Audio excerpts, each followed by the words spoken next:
This is a new episode, The Next Frontier, What Lies Beyond. In our previous episodes, we discussed this time in our history, 2,000 years from the time of Jesus, that technology has advanced to a level that has changed our world in ways that we have never had before, that created a network capability and a network effect that is way, way beyond anything that mankind has ever experienced before, as the world becomes increasingly global and potentially increasingly dangerous. But let's talk about the future. What lies beyond the cell phone, the computer, and the internet? When you think about how young these technologies are, we talked about before that it took over 100 years for the telephone to advance to a level in the 90s, and within a decade or two, cell phones surpassed telephones, and now far surpass telephones. And, well, these technologies are all in the infancy with the internet. What lies beyond the smartphone? First, it is important to understand what is at the heart of technology.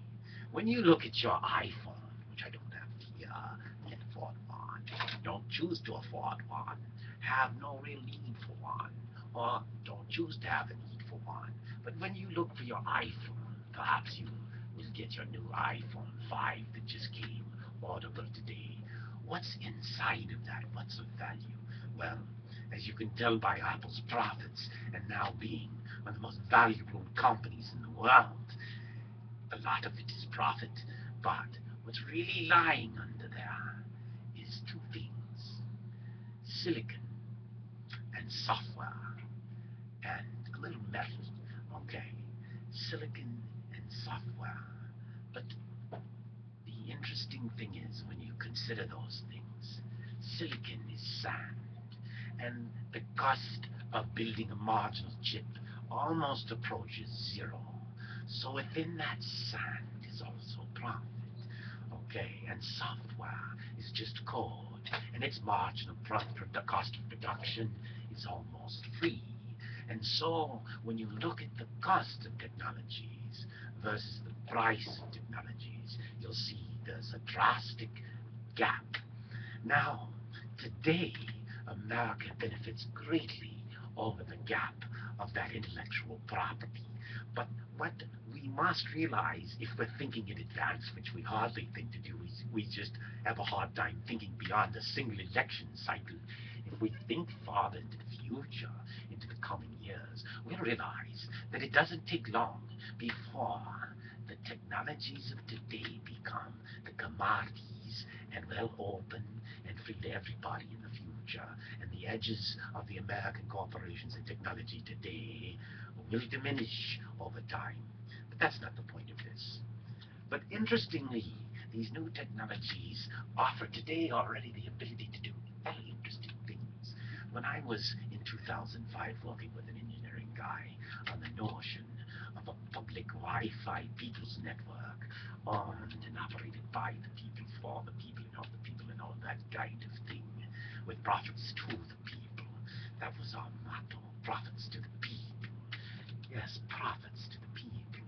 Because when you get profits to the people, well, the rich get richer and the poor get richer, because they're all people. Anyway, today, with billions connected, we could literally hold a worldwide collection and overnight have a vote on your cell phone even. You could choose star for yes, bound for no, zero for abstain, or I don't have any freaking clue. You see, that's what my technology guy told me in 2005. Holy bleep, we could hold worldwide elections. Now, I talked to you about different scenarios, about going towards the future, but the notion of having worldwide selections with future forms, with biometric security that allow those elections to be far more secure than your ballot boxes today in the best of your nations, well, that's change. I don't know if we can believe in it, but we gotta recognize it. So, what we have to recognize is the power of these new technologies to change our world. And what do we do with them? And so, the question then becomes, what lies beyond? And my answer to that is, what lies beyond, and this is just a prototype, I call them the iPhones. Imagine iPhones in the eye, no longer smartphone. In your eye, a projection of computer information, and your computer programs look more and interact more like people, and you have access to all of the information available on the planet, and you have available education and knowledge and learning right in your iPhones. Let's get to the hardware, guys. Let's get to the geeks of the hardware. Within these screens, they can go either completely translucent overlaying information on top of your reality, including ads, which you can present and select by computer-programmed agents that choose what you view and what you don't, and whatever you have becomes secure and becomes delivered as you would want it. Although, if you play your Wild Wild West internet game, this is going to be a massive mind mess, because if you don't control what that could deliver to your mind, I don't know if you want to go in this space that, well, is your reality with information on top of it. But there's another space, what lies beyond Google Earth, a real-time virtual space of literally virtual FaceTimes, because within these iPhones are also cameras to collect real-time information around you and put them back into the cloud of the network, and we have earphones to collect the sound. So within this, well, you have a paradigm now where you are talking to your computer, and your commands may be gestures, and you might have virtual keyboards, but no need for mouses and mises and stuff, and well, we still have them in Disneyland and Disney World. But anyway, the point is, what is the point?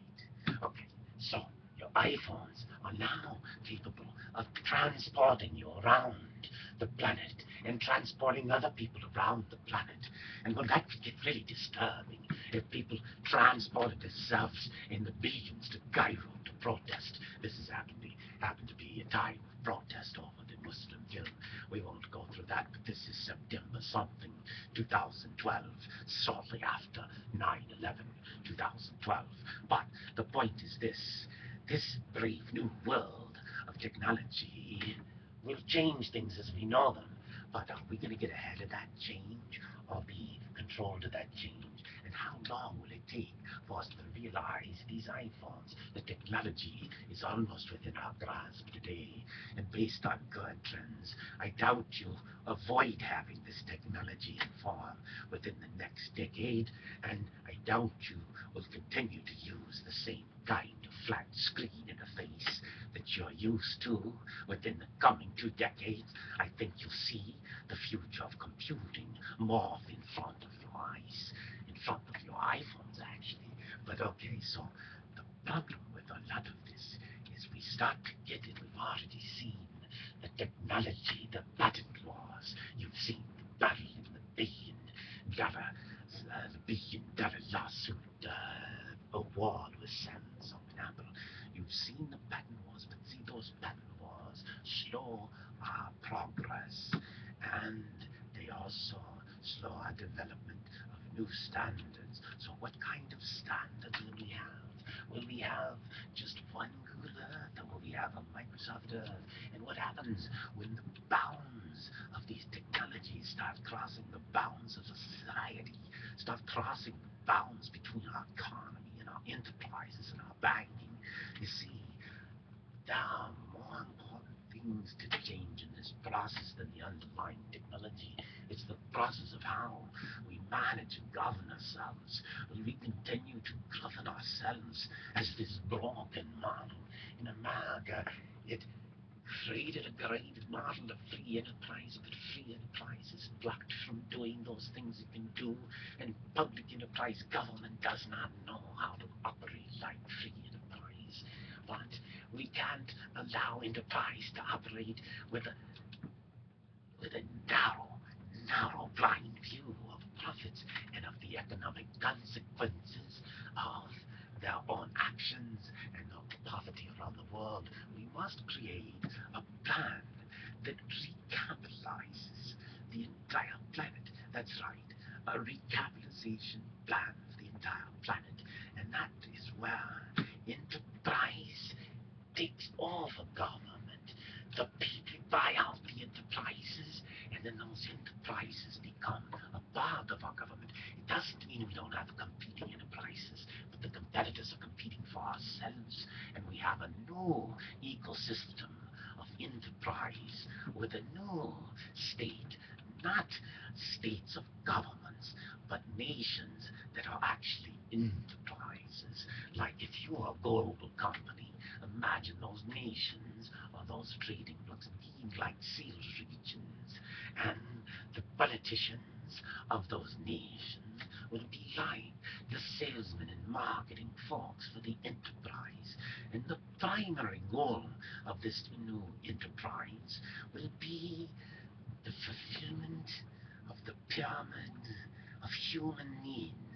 And for those who think and are familiar with Maslow, think about the needs. At the bottom will be the need for sustenance, food. All right, we should guarantee all humans on Earth. And then the need for housing and security and safety.